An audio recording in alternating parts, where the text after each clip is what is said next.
Bismillahirrahmanirrahim. Assalamualaikum warahmatullahi wabarakatuh. Alhamdulillah rabbil alamin wal 'aqibatu lil muttaqin wa la 'udwana illa 'alal zalimin.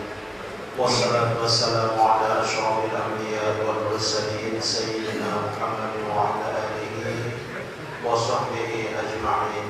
Amma ba'd. Al-Mukarramun, bapak-bapak pemuka agama, bapak-bapak berasatid, bapak-bapak, ibu-ibu jamaah pengajian yang mudah-mudahan kita semua senantiasa dirahmati Allah Subhanahu wa taala. Alhamdulillah, tidak henti-hentinya kita memanjatkan puji dan syukur kepada Allah Subhanahu wa taala atas segala limpahan rahmat dan karunia-Nya kepada kita semua, sehingga kembali dengan izinnya juga kita dapat berkumpul bersama di tempat yang mulia ini dalam keadaan sehat walafiat. Mudah-mudahan Allah Subhanahu wa taala senantiasa melimpahkan rahmat dan ridho-Nya kepada kita semua. Amin ya rabbal alamin. Jamaah sekalian, semua orang tentu mendambakan kebahagiaan di dalam hidupnya. Namun satu pertanyaan yang harus bisa kita jawab, sebenarnya seperti apakah kebahagiaan itu?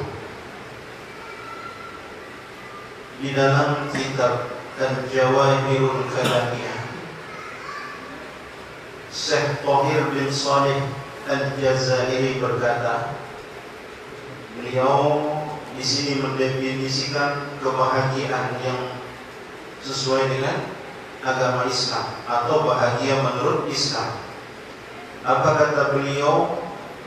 As-sa'id huwa al-mu'minus salih al-qa'imu bi huquqil haqqi wa huquqil khalqi.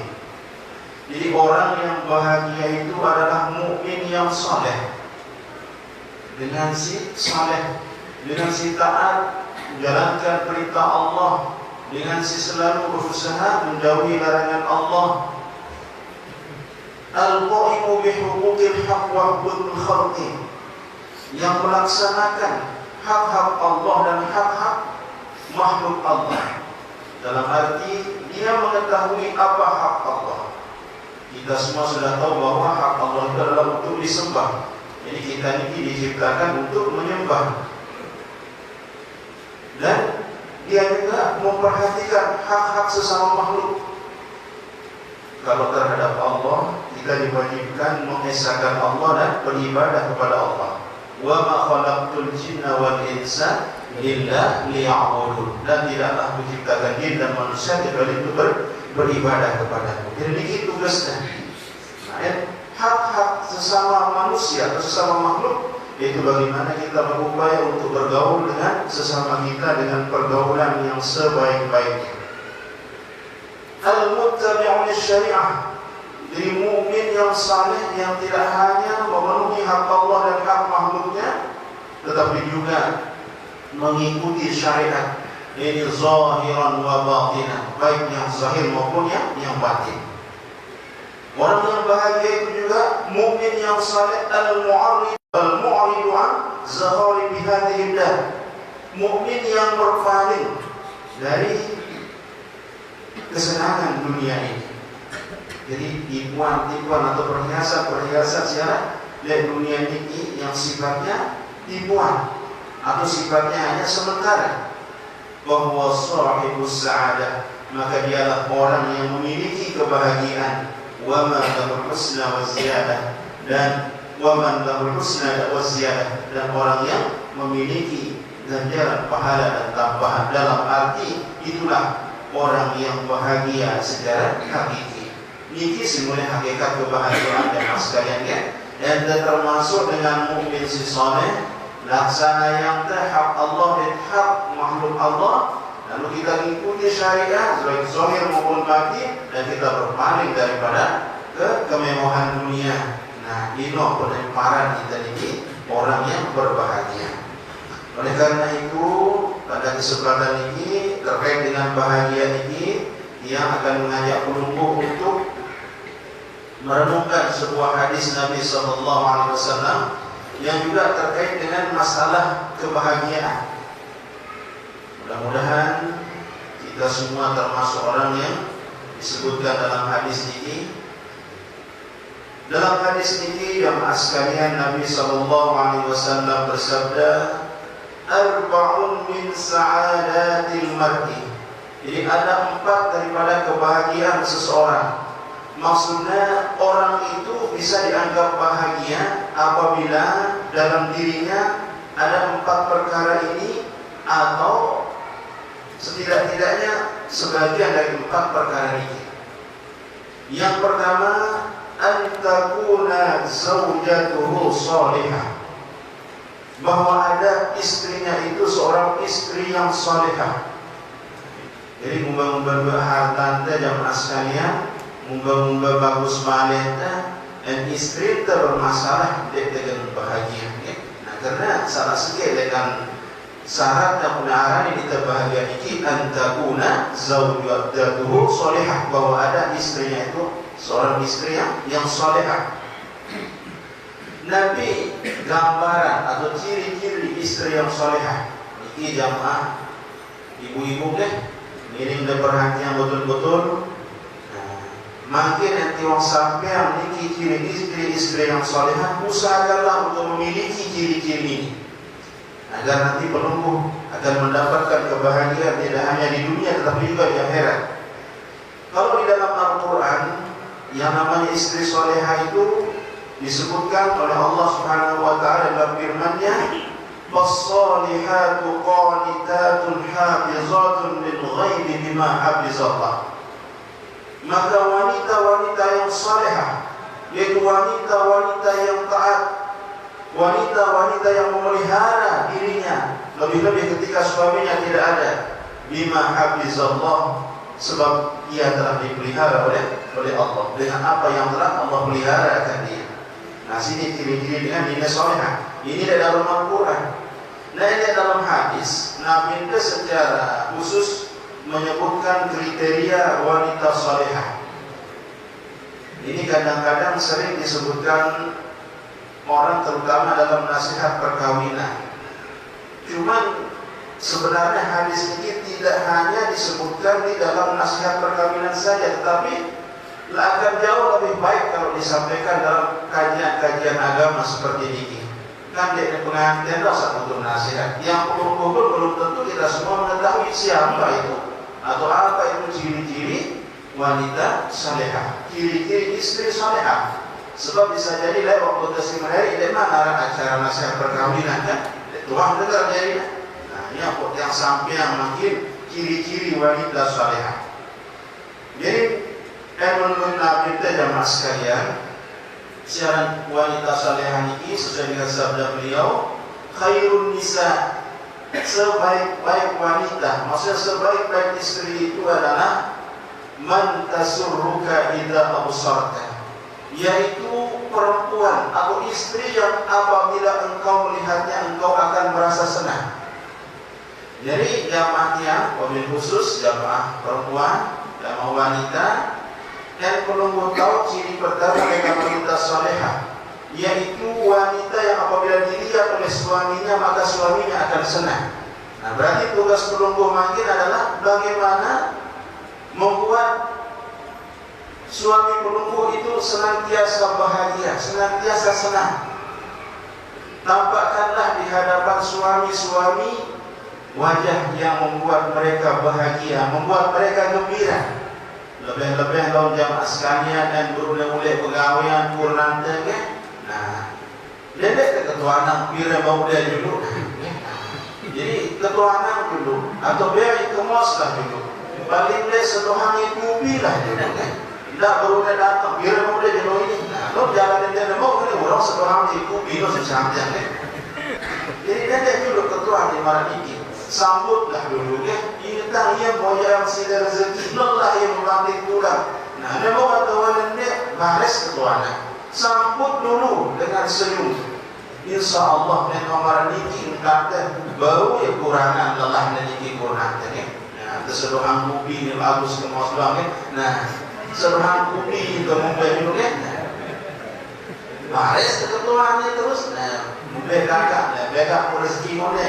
Nah, misalnya ada mau segini aja, ada baik kubinon kan. Nah, tetap doang bong kan. Yang penting si dewa berusaha. Yang penting dewa yang rezeki si halal. Marah ini kan, tidak lo duitnya doang, tapi cara dia mau ya dengan cara yang haram ini dia yang terima. Yang lebih senang walaupun rezeki boleh rezeki, lalu rezeki ini halal nekabel si anak yaritnya. Nah, marah ini bahasa deh, nenek purnanya. Atau berusaha lah menampakkan wajah yang membuat suami kita bahagia. Ya. Ini yang pertama, man tasurruka idza absarta. Terus yang kedua, wa tuti'uka idza amarta. Dan perempuan yang akan memenuhi atau melaksanakan perintahmu apabila kau memerintahkan sesuatu kepadanya. Jadi ciri lekat dengan nina si salihah atau istri yang saleh yang kedua adalah istri yang apabila kita perintahkan dengan suatu perintah maka ia taat kepada perintah kita. Cuman kita sebagai suami jangan sampai kita memerintahkan kepada istri kita sesuatu yang bertentangan dengan ajaran agama. Ya? Nah, endama perintah suami ini bertentangan dengan ajaran agama, maka seorang istri tidak diwajibkan patuh. Atau apabila perintah tersebut tidak sesuai dengan kemampuannya, misalnya pelungguh diperintahkan sesuatu di luar kemampuan, nah ini dia wajib taat, dia wajib dengan ini kita ada ya. Kurangnya dan perintah ini tidak sesuai dengan kemampuan, karena Allah saja tidak memerintahkan hambanya yang di luar kemampuannya. La yukallifullahu nafsan illa wus'aha. Allah tidak membebani seorang itu di luar kecuali dengan kemampuannya, sesuai dengan kemampuannya. Jadi kita sebagai suami ampun boleh peluangnya istri kita menjadi istri yang salehah. Ketika kita memerintahkan sesuatu, perintahkanlah kepadanya yang baik-baik, dan perintahan dia hal-hal sih bertentangan dengan ajaran agamanya, dan perintahan dia melakukan hal yang di luar kemampuannya. Ya. Terus yang ketiga menurut Nabi, yang pertama tadi man tasurruka idza absarta wa tuti'uka idza amarta wa tahfazu ghaibaka bi nafsiha wa malik.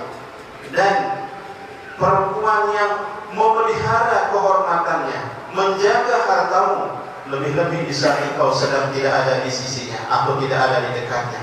Ini termasuk ciri wanita yang salehah. Yang purnanya lalu pegawian, yang purnanya denara di dekatnya, selalu dia itu menjaga kehormatannya. Dia sembarang menerima tamu dengan mama lainan, ya. Nah, terus selalu dia berusaha juga menjaga harta suaminya. Nabi maksudnya menjaga harta suami yaitu mempergunakan harta suami sesuai pada tempatnya. Nak beruna laun kurang kesugi dengan lekang angin belajar peleh ni kan? Atau kita membeli hal-hal yang tidak bermanfaat.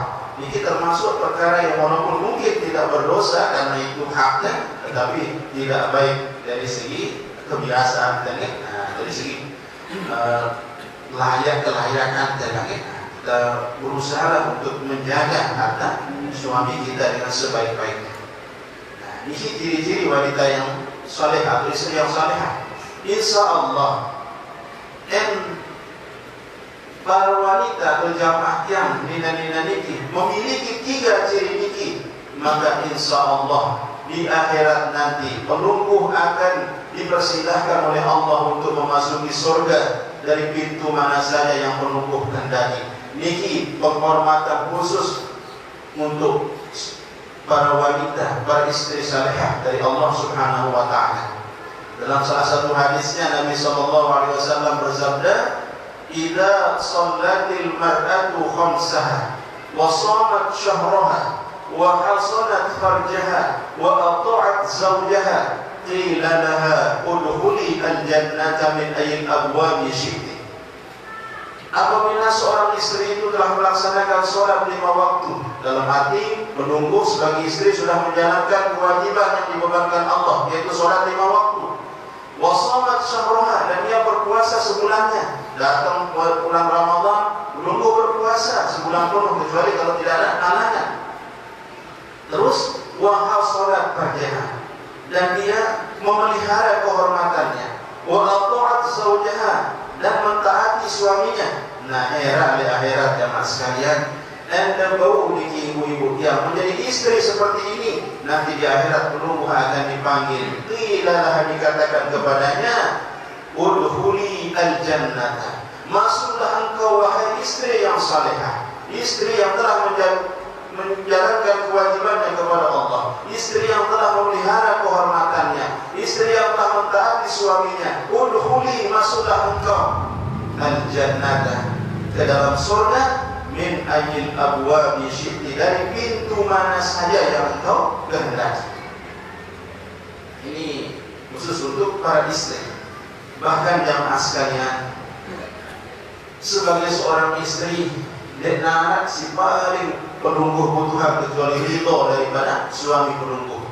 Soalnya ena wahkur nanti ridho apa begini nak insyaallah surga menanti penunggu. Ini didasarkan hadis riwayat Imam Tirmizi. Hadis ini hasan derajatnya, bukan dhaif. Dalam hadis ini Nabi SAW bersabda, ayyuma imra'atin matat wa zawjuha anha radin dakhalatil jannah. Siapa saja istri yang meninggal dunia dan suaminya ridha kepadanya, dakhalatil jannah, dia pasti akan masuk surga. Berbeda tanda mencari ridha suami tentu dengan memperlakukan suami sesuai dengan anjuran dari Rasulullah SAW dalam hadis di atas. Bahkan sangat isi anjuran para istri niki patuh isi Nabi sampai-sampai dalam sebuah hadis niki juga hadis riwayatnya dari Imam Tirmizi, hadis hasan juga niki Nabi bahasa Nabi qala law kuntu amiran ahadan an yasjuda li ahadin la amartu al-mar'ata an tasjuda li zawjiha. Kalau saja saya diperintahkan, kalau saya boleh memerintahkan seseorang untuk bersujud kepada seseorang, sungguh saya akan perintahkan istri itu bersujud kepada suaminya. Cuma kan dia tekanggo sujud kepada manusia kan? Nah, anda tekanggo dengan itu sujud kepada manusia. Nah, suruh dengan ini sujud dari seninaknya Allah Subhanahu wa ta'ala, Rasulullah sallallahu alaihi wasallam ya. Nah, sampai marah iki jamaah sekalian ya. Lalu ini tahu kelebihan dia sebagai wanita ini seperti yang sebutkan tadi, nanti di akhirat akan diperintahkan untuk memasuki surga dari pintu mana saja yang penunggu kehendaki. Jadi ini termasuk ciri dengan ini bahagia dia memiliki istri yang salehah ya. Cuma kita sebagai dengan mama jamaah sekalian, jadi tidak kita ini hanya menuntut hak doang ya. Nah, tetapi kita juga harus menjalankan kewajiban dan kewajiban kita sebagai orang suami. Itulah hak istri kita. Oleh karena itu, baginda Nabi SAW ketika ditanya tentang hak seorang istri, beliau menjawab dengan hadisnya. Apa kata beliau? Antut'imaha idza ta'imta wa an taksuha idza tasaita wa la tadribil wajha wa la tuqabbih wa la tahjur illa bil bait. Seperti ini jawaban Nabi SAW ketika ditanya tentang hak seorang istri. Yang pertama, an taksuha idza tasaita, bahwasanya engkau memberikannya pakaian apabila engkau sendiri berpakaian. Jadi tidak kita doang kelamin kita bagus ya, sementara punah dan keluar kelamin ini kita kurang adil. Dan yang bagus diri yang sekalian ya. Harus ada keseimbangan. Wa antum aimaha idza ta'imta, dan engkau memberinya makan apabila engkau sendiri makan. Jadi tidak kita doang besuk seminat kita yang tidak lapar. Salah kita. Karena itu dia terpenuhi haknya. Jadi di antara hak istri itu adalah kita memberikannya makan, memberikannya nafkah. Bahkan nafkah ini wajib hukumnya jamaah sekalian. Jadi seorang suami yang mencari nafkah setiap hari ini tidak hanya dia telah menjalankan kewajibannya, tetapi juga dia akan mendapatkan pahala dari Allah Subhanahu wa ta'ala. Dari sebuah hadis sahih jamaah sekalian, Nabi SAW bersabda, wa innaka lan tunfiqa nafaqatan tabtaghi biha wajha Allah illa ujirta biha hatta ma taj'alu ma fi imra'atik. Sesungguhnya engkau, para suami maksudnya, tidaklah engkau memberikan nafkah dengan semata-mata mengharapkan ridho Allah, kecuali engkau akan diberikan pahala dengan sebab itu. Sampai pun apa yang engkau letakkan di mulut istrimu, maksud apa yang kau nafkahkan kepada istrimu. Jadi kita semuanya nafkah bilang jero niki bapak-bapak ya. Nah, mau kita buhadah ya, dan niatkan sebagai ibadah, niatkan menjalankan kewajiban kita. Sebaliknya kita niki sudah divonis berdosa ketika kita mengabaikan, menyia-nyiakan orang yang wajib kita nafkahi. Kaba min mar'i ithman ayyudayyi'a man yaqutu. Cukuplah seseorang itu, cukuplah suami itu dikatakan berdosa apabila ia menyia-nyiakan orang yang wajib dinafkahinya. Ini kewajiban. Jadi antu ta'imaha an taksuha idza tasaita wa antu ta'imaha idza ta'amta wa la tadribil wajha, dan jangan engkau memukul wajahnya. Berarti yang tidak zahir hadis, yang lainnya dengan wajah boleh. Nah, ini salah ya. Tidak seperti itu maksudnya. Ampun disebut jangan engkau memukul mukanya, karena biasa dengan mati kan biasa luar muan. Nah, ini sebenarnya jangan engkau memukulnya. Maksudnya ini, jadi memukulnya dalam bentuk apapun, kecuali kalau dia melakukan musuh, melakukan dia durhaka. Ini pun berarti syarat apa dengan mukul, dan nasihatin dulu, terus sayang segala macam dulu. Dan kalaupun kita memukul dengan pukulan yang tidak membahayakan, tapi kenyataannya kan gue dengan sampai ngempok sendirinya, sampai bakar, sampai segala macam ini salah, tidak boleh, karena jelas-jelas dilarang oleh Rasulullah SAW dalam hadis tadi. Wala tadribil wajha, kata beliau, jangan engkau memukul wajahnya, atau dalam hati jangan engkau memukulnya. Wala tuqabbih, nah ini juga termasuk hak istri kita, jangan engkau menjelek-jelekkannya. Jadi bagaimanapun keadaan istri kita, tidak sampai ditengarani niat kamu cengeng atau wahai kamu jelek, perempuan yang jelek. Jangan pernah seperti itu jamaah sekalian. Setiap kita mencela ciptaan Allah, maka secara tidak langsung kita telah mencela zat yang menciptakan itu. Dan yang terjadi malam ini dikhawatirkan akan bisa merusak keharmonisan rumah tangga kita. Jadi wala tuqabbih wala tahjur illa bil bait, dan jangan kau mendiamkannya kecuali dalam hal tempat tidur. Maksudnya andai cara masalah barang sehilang tidak sampai dia ngerawaskan dia, karena kan dia kalau mendiamkan sesama muslim mungkin lebih dari 3 hari ini tidak sampai ya. Nah, kecuali dalam hal memisahkan tempat tidur, dalam hati dia barang ini tidur ini sampai dia sadar dari kedurhakaan. Itu pun kalau dia melakukan kedurhakaan. Nah, ini hak para istri ya, wajib kita penuhi sebagai suami. Nah, insya Allah yang mau memenuhi hak istri malam ini, insya Allah istri kita secara tidak langsung akan nanti menjadi wanita-wanita yang salehah. Ya. Jadi tidak kita doang ya, karena tidak kita doang hak doang terpenuhi, tetapi kita tidak mau menjalankan kewajiban. Yang kedua jamaah sekalian, orang dikatakan bahagia kalau wa auladuhu abraran, dan anak-anaknya adalah anak-anak yang baik. Selain kita pasti berharap jamaah sekalian memiliki anak yang soleh dan solehah. Tetapi saleh dan salehahnya anak tadi tentu sangat tergantung kepada kita sebagai orang tua. Ini amanah anak tadi kita jamaah sekalian yang harus kita jaga. Baris endemnya pertanggungjawaban terhadap di akhirat insyaallah subhanahu wa ta'ala. Bahkan Nabi Ibrahim juga berdoa kepada Allah, Rabbi habli minas shalihin, kata beliau, wahai Tuhanku berilah aku anak yang saleh. Nabi Zakaria juga berdoa, Rabbi habli min ladunka dzurriyyatan thayyibah innaka sami'ud du'a. Ya Allah Tuhanku, berikanlah kepadaku dari sisimu keturunan yang baik, keturunan yang saleh, sesungguhnya engkau maha mendengar doa. Ini doa daripada 2 orang nabi. Beliau juga minta anak yang saleh. Kita jemaah sekalian, kita terperintah Allah tidak hanya menjaga diri kita dari neraka, tetapi juga keluarga kita. Si maksudnya keluarga nanti tadi kurna nanti anak kita. Qu anfusakum wa ahlikum nar. Jagalah dirimu dan keluargamu dari api neraka.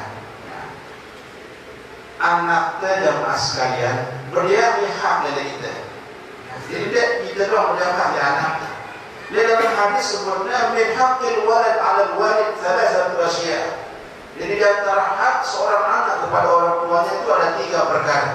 Yang pertama ayyuhsina ismahu, bahwasanya ia memberikan kepadanya nama yang baik.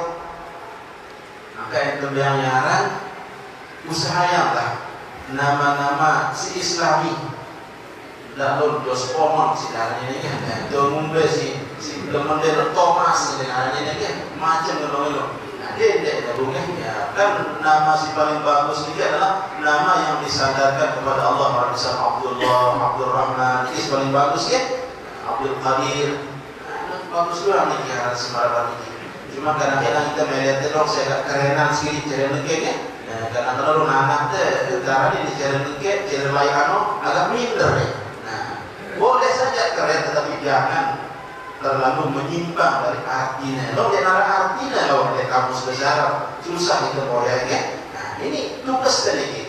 Nah ini di antara hak dengan anak dari ini. Terus wa yu'allimahul kitab, dan kau mengajarkannya Al-Quran. Jadi kewajiban dari itu mengajar anaknya Al-Quran. Wajiban, ya? Wajiban itu sebagai pengantuan. Mudahnya dia tahu ngajaran, terserah dia ngaji, tersuruh dia ngaji deh dengan si tahu ngaji. Nah, wajaran ada kewajiban cara ngaji kan? Nah, yang ketiga di antara hak anak kita itu adalah wa yuzawwijahu idza adraka, dan kau menikahkannya apabila kau sempat menemukannya telah dewasa. Termasuk kewajiban dan sedikit nikah anak jari tadi. Jadi suruhnya kita ngelatih anak itu jangan sekalian dia kalau masih kodek sembahyang ini. Karena hadis menyebutkan muru auladakum bis-shalah wa hum abna'u sab'i sinin. Perintahkan kepada anak-anak kalian untuk melakukan sholat sedang mereka itu berumur 7 tahun. Dan umur 7 tahun anaknya kewajiban itu merintahnya walaupun dia memilih. Misalnya datang waktu zuhur sembahyang anak. Dan telah malam ini bebaslah kita dengan kewajiban. Nah, masalah memilih kan, andai dan memilih kan tidak menemukan lagi, tidak balik kan, bisa saja dia tidak berdosa. Tetapi kita menjalankan kewajiban untuk memerintahkannya. Wa qribuhum 'alaiha wa hum abna'u 'ashrin, dan pukul olehmu. Nah, jadi maksud kamu tempok dia, lalu tempok ada dengan pukulan yang tidak membahayakan apabila dia belum mau sholat ketika berumur 10 tahun. Kamu itu. Lalu kita tidak memukul anak dengan pukulan yang membahayakan ya. Nah, sekedar ingatkan itu. Dan si paling sering terjadi jamaah kita jamaah sekalian ya, terutama ini meresam anak dari subuh ini, membangunkan anak untuk sholat subuh. Masih banyak di antara orang tua yang kasihan dengan alasan yang masih ngantuk, salah niki. Dia terganggu niki. Tetap kita niki berkewajiban untuk mursannya dan subuh ini. Apa dah itu biasa. Sebab endek terlatih dengan psikologi, dia khawatirkan nanti kalau dia sudah dewasa, dia akan terbiasa menjalankan sholat subuh di luar waktunya. Itu yang paling kita khawatirkan. Tidak jangan anaknya, anak ke depannya seperti apa dia. Dan ada lagi kesalahan yang sangat fatal yang sering kita lakukan sebagai orang tua. Kadang-kadang kita sebagai orang tua ini jamaah sekalian merasa berhasil itu ketika dia mampu memberikan anaknya sepeda motor, mampu memberikan dia HP, merasa itu bangga jadi dengan Tuhan. Padahal kita tahu Nabi kawinnya ada 2 anak jahil. Ya. Jadi boleh saja kita memberikan fasilitas kepada putra putri kita, karena itu salah satu daripada hak mereka. Tetapi tetap kita selalu mengawasi mereka itu. Nabi beribadah, Nabi kawinnya oleh HP ini, karena HP ini sangat senerawan ya mas kalian ya, dan makin ini. Menurut anak itu masih kode orang menjadi orang sendiri kan salah-salah ini ya. Karena lo anak ini kalau minta pertanggungjawaban di akhirat. Adalah jamaah sekalian, anak sopor dengan tua mengadukan anaknya si durhaka kita Umar bin Khattab. Jadi wahai Amirul Mukminin, tolong nasihati anak saya ini, dia sangat durhaka. Nah, jadi karena ini merasa keberatan. Ini kebetulan ya Amirul Mukminin Umar bin Khattab Nabi kan. Wahai Amirul Mukminin, apakah anak itu mempunyai hak terhadap orang tuanya? Nah, jadi padanya ya si Umar bin Khattab, oh ya, anak itu mempunyai hak juga kepada orang tuanya. Di antara yang disebutkan oleh Umar bin Khattab adalah ayyan taqiya ummahu. Yang pertama, bahwa engkau memilihkan untuknya ibu yang bertakwa. Yang pernah suruh kita membawa dengan ini nasi salihah. Ino si dari pinan kanah laut dan bau mana? Ya. Wa yuhsina ismahu, maksudnya, dan engkau memberikan nama yang bagus kepadanya, wa yu'allimahul kitab, dan engkau mengajarkannya Al-Quran. Ya, langsung protes anak ini. Nah, ini ketiga-tiganya ini tidak pernah saya dapatkan dari orang tua saya. Yang pertama, orang tua saya mencarikan saya seorang ibu yang beragama Majusi, orang Negro lagi, hitam. Terus arani dan tiang isi arah si cengeng, kumbang si arani tiang ya. Terus dia doa mengajar tiang Al-Quran sama sekali. Akhirnya mendengar ini, Nabi Sayyidina Umar tiba dengan doa ini, jika tashku huquq ibnika, engkau datang mengadukan kedurhakaan anakmu, waqad aqaqtahu qabla an yu'aqqa, qabla an yu'aqqa, ya, atau yu'aqqa. Jadi waqad aqaqtahu qabla an yu'aqqa, engkau telah mendurhakainya sebelum dia durhaka kepadamu. Dalam arti tidak ngajari durhaka namanya. Ada yang mengajari Nabi kan wajar durhaka. Wa asata ilaihi qabla an yusi'a ilaika, dan engkau telah melakukan kesalahan, keburukan kepadanya sebelum ia melakukan keburukan atau kejahatan kepadamu. Jadi sampai geromnya si Umar bin Khattab akan jadi dengan toa, tidak sampai kita itu hanya sekedar merintah anak terdoa. Kalau suruh anak sembahyang, kita mesti matu TV, ya. Suruh anak ngaji, kita doa ngaji, ini salah, ya.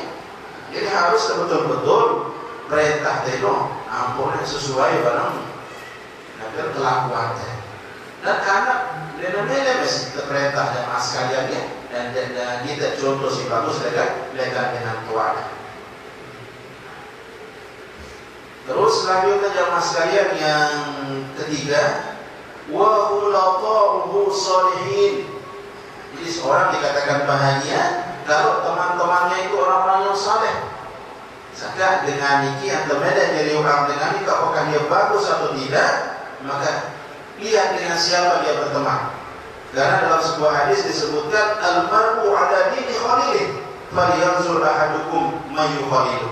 Seseorang itu tergantung agama daripada temannya itu. Maksud tergantung kelakuan dengan baturan ini. Maka perhatikanlah. Maka hendaklah seseorang itu memperhatikan dengan siapa dia bergaul. Sayyaran batur atau teman yang baik, sahabat yang baik ini jamaah sekalian, may yafrahu li farahika wa yahzanu li hazanika. Nikiran batur si bagus, yaitu orang yang gembira dengan kegembiraanmu dan yang sedih dengan kesedihanmu, bukan sebaliknya. Orang yang gembira dengan kesedihanmu dan sedih dengan kegembiraanmu, ya. Lebih kita sulit tempoyak para niki.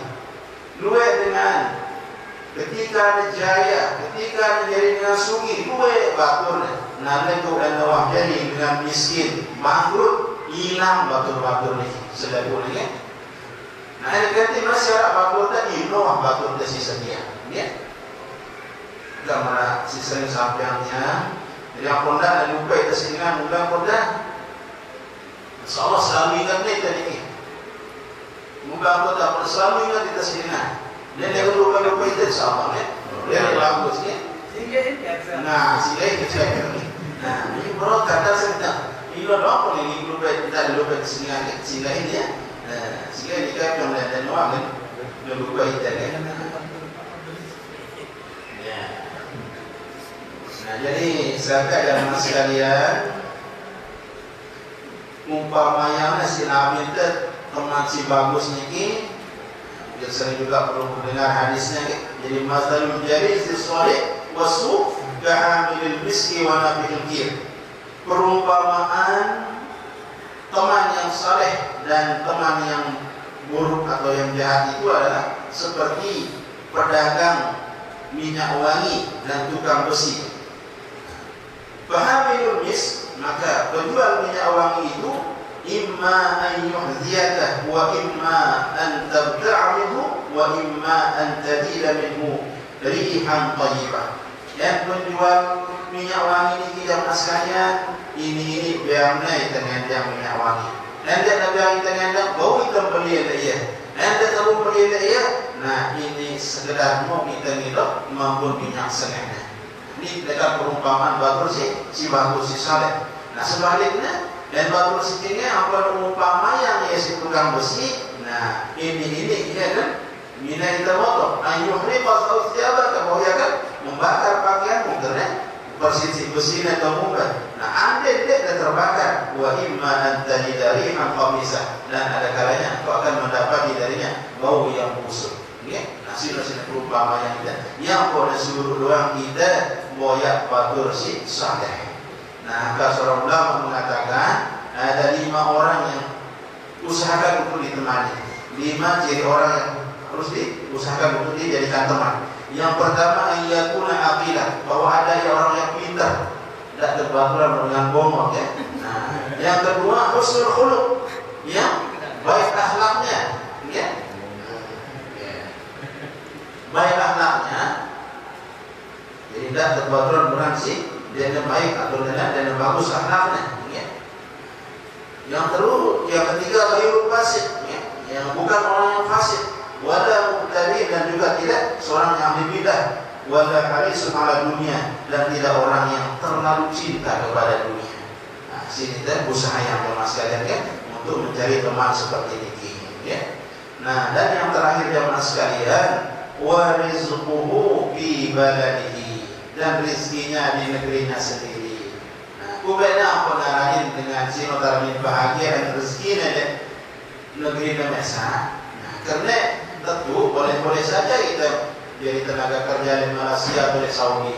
Dia bukan berkurang kebahagiaan. Nabi kalau berkurang bisa kita beranak jalan. Kan sering disebut dengar dengan bahasa awal di mana sekali-kali yang penting tetap kumpul beranak jahit. Jadi wajar ini termasuk amnya di antara ciri orang itu dikatakan bahagia bahwa rezekinya itu didapat di negerinya sendiri. Jadi dia nulis lalu di tenaga kerja dan nulis berjauhan. Cukup dia sekedar badannya doang walaupun mungkin pas-pasan ya.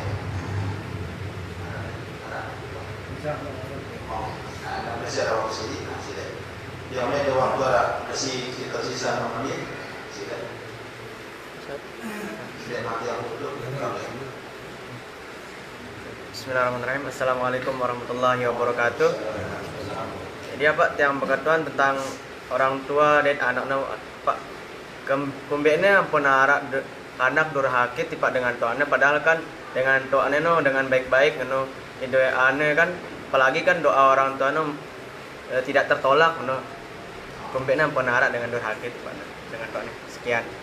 Ya, jadi ini pertanyaannya bagus. Jadi si menentukan baik buruknya seseorang itu kan kita kembali kepada takdir Allah Subhanahu wa taala ya. Memang dengan doa ini arah kelenanya dengan bagus, tetapi anak-anaknya tidak baik.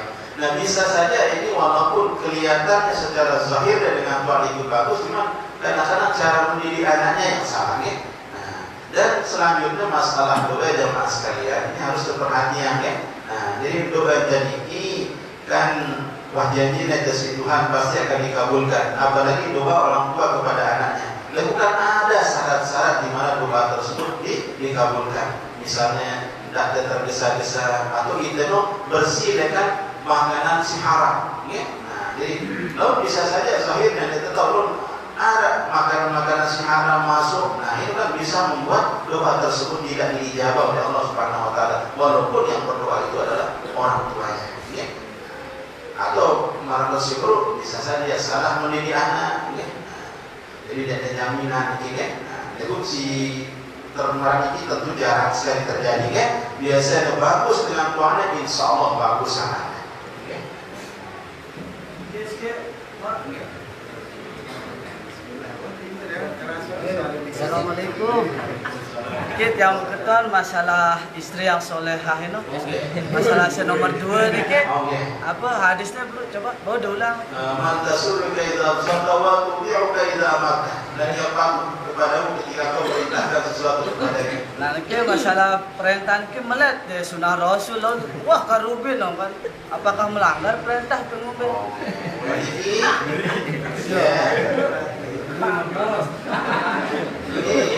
Pertanyaan ini yang jawab si hadis ya. Jadi kebetulan dulu dia apa hadis ini. Nah, jadi ini adalah hadis juga derajatnya asal sahih menurut Imam Tirmizi. Dalam hadis ini diriwayatkan oleh Abi Ali bin Ali radhiyallahu anhu anna Rasulullah sallallahu alaihi wasallam qala idza da'a ar-rajulu zawjatahu li hajatihi fantaqbihi wa in kanat 'ala tanawwur. Jika seorang laki-laki mengajak istrinya, jadi memanggil istrinya untuk diajak melakukan hubungan suami istri, ini maksudnya kan? Faltaqbihi, maka hendaklah dia mendatangi suaminya itu. Wa in kanat 'ala tanawwur, sekalipun ia sedang berada di depan pembuatan roti. Nah, ini maksud dia kena masak nih, dia kena mongkak nih, kena berhadap. Semua langsung sebut kepentingan. Ya. Ini langsung yang jawab isi hadis dia dan yang jawab dulu. Karena ini memang sangat wajib nih. Nah, biasanya sih wajib. Cuma sebagai suami kita pun juga harus perhatian. Nah, dalam Quran ini kena ngantuk, ini kena ngubah, harus betul-betul masih memberikan apa bijaksana dalam hal ini. Walaupun hakta dari masalah ini, wah jelas-jelas. Walaupun dia sedang berada di depan yang kena minyak roti, pikiran tanawur atau istilahnya minyak nasi memasak atau membagi. Ini Pak, ada pertanyaan sedikit ya Pak? Oke, silakan. Ini masalah suami istri gitu Pak. No. Nah, ini masalah ekonomi. Jadi ini semua ini nganggur. Ini itu apa itu nafkah. Jadi kewajiban laki-laki sebenarnya. Utang itu tidak mau bertanggung jawab dengan laki itu aku jadi kita dulu keadaannya kan suami ini wah berusaha sebenarnya yang banyak pekerjaan lalu karena keadaan ini lebih covid makin gini mungkin dan sempat lalu tetap ada usahanya kalau misalnya lalu gagal dia berdosa lalu dua tanpa ada usaha marah pasang yang sebelum berarti dia menyia-nyiakan marah pasal Nabi Tersebut berarti dia menyia-nyiakan orang yang wajib dinafkahinya. Kapa bil mar'i isman an yudayya man yaqulu. Cukup seorang itu dikatakan berdosa kalau dia menyia-nyiakan orang yang wajib dinafkahinya. Dalam arti dia menyeleh bahwa ampurnanya rezeki. Ini sebenarnya duit dengan mengatakan dia memang dia mampu karena keterbatasan entah itu keterbatasan akal atau mungkin atau keadaan si luar biasa segini. Nah, yang penting kita berusaha lah gitu kan. Ada berusaha dulu. Dan kalau dia temu, dia tersalah gitu. Karena sebut memang itu wajib bayar nafkah untuk anak dari tadi kan. Nah, selama kita berusaha pun dia temu, nah berarti dia memang rezeki dia lah istilahnya gitu. Ya. Iya kan. Harusnya kita terima lah keadaan suami dan istri kan. Nah, keadaan suami dan istri. Pak Guru. Oke.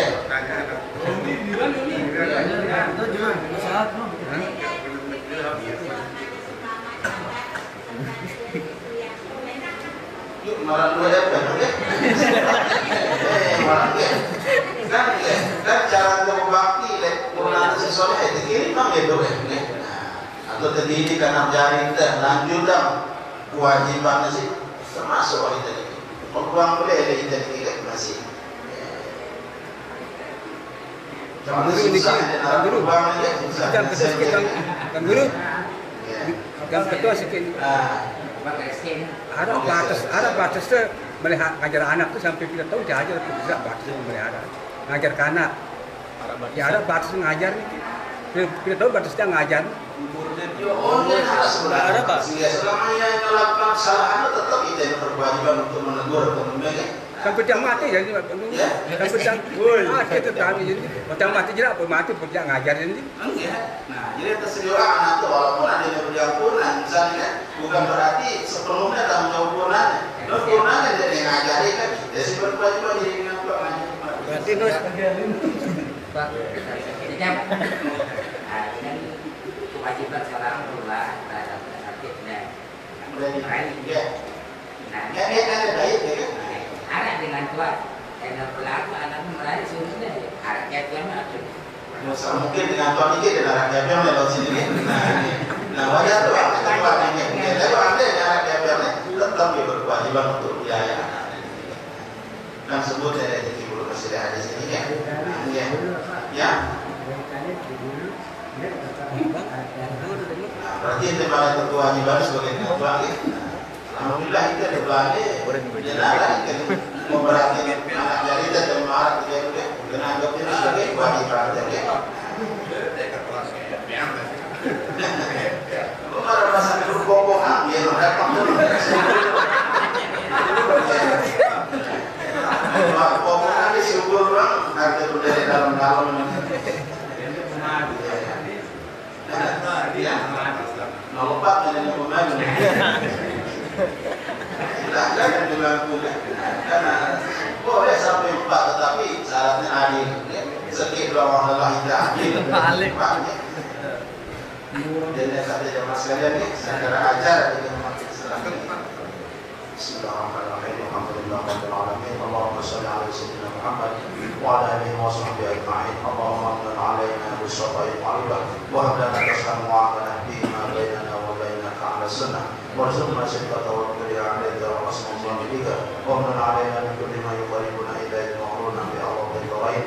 Allahumma inna na'udzu bika min 'ilmin la yanfa' wa min qalbin la yakhsha' wa min nafsin la tashfa' wa min da'watin la yustajabu laha. Allahumma ij'al jam'ana hadha jam'an mubarakan marhuma wa tafarruqana ba'da hadha tafarruqan ma'suma wa la taj'al fina wa la min bainina shaqiyyan wa la mahruma. Rabbana atina fid dunya hasanah wa fil akhirati hasanah wa qina 'adzaban nar. Sallallahu alaihi wasallam Muhammad wa alihi wasallam. Walhamdulillahirabbil alamin. Assalamualaikum warahmatullahi wabarakatuh.